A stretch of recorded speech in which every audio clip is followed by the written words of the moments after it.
Hello friends, आपका स्वागत है श्रुति गोरे के ब्लॉग में। ये हम लोग बना रहे हैं।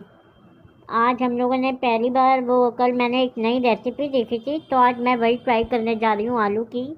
आई होप आप सबको पसंद आए। श्रुति उसको फ्राई कर रही है, मैं आलू को देख रही थी, जल गया था। वो जला नहीं है, वो कलर ऐसा आएगा बहन। तो कोई बात नहीं, हम जले को बोलेंगे।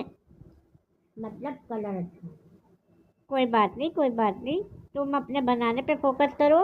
जैसे कि अभी आप देख सकते हैं, अभी हम आलू का ये बना रहे हैं, उसके बाद आलू की सब्जी बनाएंगे आज ये। यस, तो आई होप आप सबको पसंद आएगी। घर वालों को टेस्ट कराएंगे, तब आपको बताएंगे कि कैसा लगा। तो अभी के लिए चलते हैं, बाय बाय। श्रुति बाय बाय बोलो।